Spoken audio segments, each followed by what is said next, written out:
जैसा कि आप सभी को मालूम होगा कि आरआरबी एनटीपीसी का एग्जाम मार्च या फिर अप्रैल में होने की संभावना है। तो ऐसे में मैं आपके लिए जीके और जीएस के कुछ इंपॉर्टेंट क्वेश्चन लेकर आया हूं। तो एक एक क्वेश्चन बेहद ही इंपॉर्टेंट रहने वाला है, तो आप वीडियो को पूरा वॉच जरूर कीजिएगा। तो चलिए वीडियो को शुरू करते हैं। पहला क्वेश्चन में पूछा गया है कि बंगाली समाचार पत्र के संपादक कौन थे। तो बंगाली समाचार पत्र था, उसका संपादक कौन था? तो उसके संपादक थे S N. Banerjee, option number C. अगले क्वेश्चन में पूछा गया है कि इनमें से कौन मुगल सम्राट अकबर का सलाहकार था। तो कौन मुगल सम्राट अकबर का सलाहकार था? तो वो था ऑप्शन सी मुला दो पियाजा, ऑप्शन सी मुला दो पियाजा। नेक्स्ट क्वेश्चन में पूछा गया कि अपने राज्याभिषेक के बाद शिवाजी ने खालिस्तान की उपाधि धारण की थी। तो किसकी उपाधि धारण की थी? तो शिवाजी को जैसा कि आपको मालूम होगा कि छत्रपति शिवाजी के नाम से जाना जाता है। तो ऑप्शन सी बिल्कुल सही जवाब हो जाएगा। नेक्स्ट क्वेश्चन में पूछा गया कि अकबर का मकबरा किस स्थान पर स्थित है। तो अकबर का मकबरा कहाँ पर स्थित है? तो स्थित है सिकंदरा में, ऑप्शन बी बिल्कुल सही जवाब हो जाएगा। अगले क्वेश्चन में पूछा गया कि 1657 में किस मुगल राजकुमार ने उपनिषदों का फारसी में अनुवाद किया था। तो कौन सा मुगल राजकुमार था जो कि उपनिषद को फारसी में अनुवाद कर दिया था? आपको बता दूं कि 50 उपनिषद जो कि संस्कृत में थे उसको फारसी में अनुवाद कर दिया गया था। तो कौन सा राजकुमार है? तो यहाँ पर दे सकते हैं दारा सिकोह, बिल्कुल सही जवाब हो जाएगा, ऑप्शन नंबर बी। अगले क्वेश्चन में पूछा गया कि अकबर ने अपना इबादत खाना कहाँ पर बनाया था।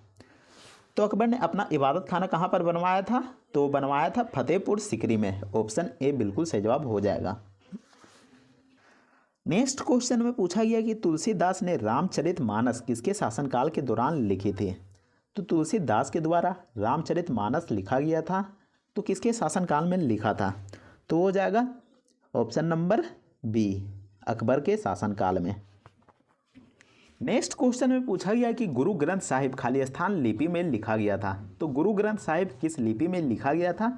तो लिखा गया था गुरुमुखी लिपि में, ऑप्शन ए बिल्कुल सही जवाब हो जाएगा। अगले क्वेश्चन में पूछा गया कि दरबार ए अकबरी किसके द्वारा लिखी गई थी। तो दरबार ए अकबरी किसके द्वारा लिखी गई थी? तो वो लिखी गई थी मोहम्मद हुसैन आज़ाद के द्वारा, ऑप्शन बी। अगले क्वेश्चन में पूछा गया कि भारत में संघीय व्यवस्था की अवधारणा निम्नलिखित में से किस देश के संविधान से ली गई है। तो संघीय व्यवस्था की अवधारणा किस देश से ली गई है, किस देश की संविधान से ली गई है? तो इसका जवाब हो जाएगा कनाडा के संविधान से लिया गया है। नेक्स्ट क्वेश्चन में पूछा गया कि भारतीय संविधान में मौलिक कर्तव्य किस देश से लिया गया है। तो भारतीय संविधान में मौलिक कर्तव्य किस देश से लिया गया है? तो इसका जवाब हो जाएगा रूस से लिया गया है, ऑप्शन बी। नेक्स्ट क्वेश्चन में पूछा गया कि भारतीय संविधान के आपातकालीन प्रावधान किस देश के संविधान से प्रभावित है।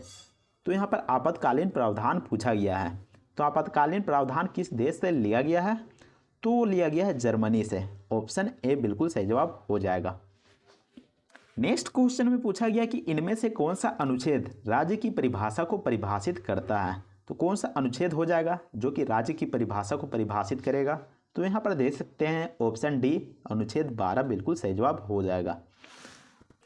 नेक्स्ट क्वेश्चन में पूछा गया कि निम्नलिखित में से कौन वर्ष 1953 में गठित राज्य पुनर्गठन समिति का सदस्य नहीं था। तो आपको बता दूं कि 1953 में गठित राज्य पुनर्गठन समिति बनाया गया था, तो उसका सदस्य कौन नहीं था 1953 में? तो इसका जवाब हो जाएगा पटाभी सीतारमैया, ऑप्शन बी बिल्कुल सही जवाब हो जाएगा। अगले क्वेश्चन में पूछा गया कि भारत की सबसे ऊंची पर्वत चोटी है। तो भारत की सबसे ऊंची पर्वत चोटी कौन सा है?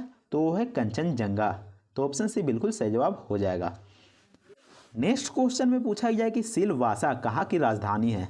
तो सिलवासा दादर और नगर हवेली की राजधानी है, ऑप्शन बी। नेक्स्ट क्वेश्चन में पूछा गया कि नेसेट किस देश की संसद का नाम है। तो नेसेट किस देश का संसद का नाम है? तो वो नाम है ऑप्शन नंबर डी इजराइल का। नेक्स्ट क्वेश्चन में पूछा गया कि गिर वन्य जीव अभयारण्य निम्नलिखित में से किस जानवर के संरक्षण के लिए जाना जाता है।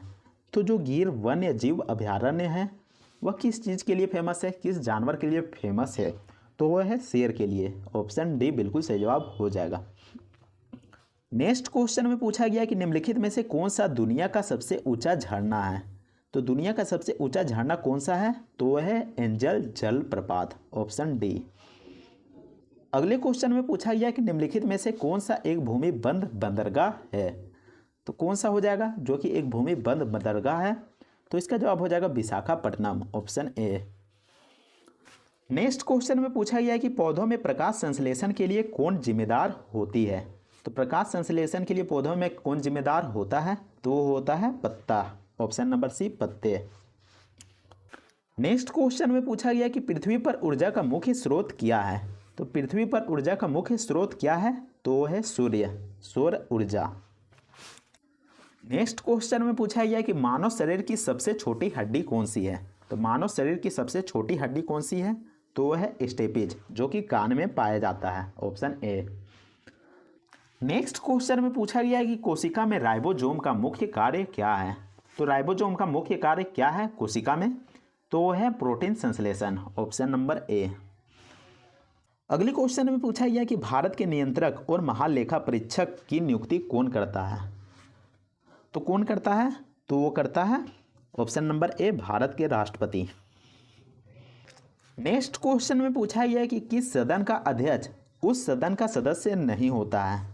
तो आपको बता दूं कि राज्यसभा का सदन का जो अध्यक्ष होता है उस सदन का सदस्य नहीं होता है, तो ऑप्शन बी बिल्कुल सही जवाब हो जाएगा।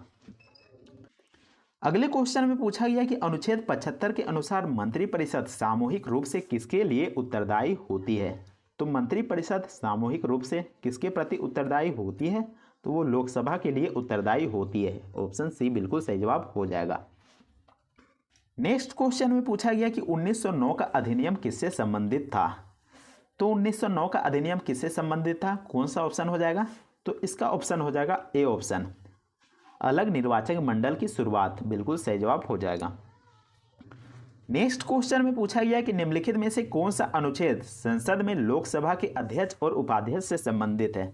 तो कौन सा अनुच्छेद हो जाएगा जो कि संसद में लोकसभा के अध्यक्ष और उपाध्यक्ष से संबंधित रखता है, तो उसका जवाब हो जाएगा ऑप्शन नंबर सी, अनुच्छेद 93।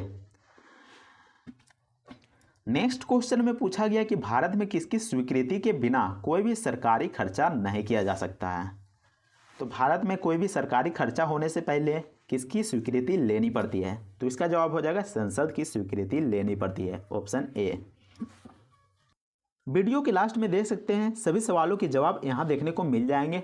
अगर आप इसका पीडीएफ चाहते होंगे तो टेलीग्राम में ज्वाइन हो सकते हैं, डिस्क्रिप्शन में लिंक देखने को मिल जाएगा, आपको टेलीग्राम में पीडीएफ प्रोवाइड कर दिया जाएगा।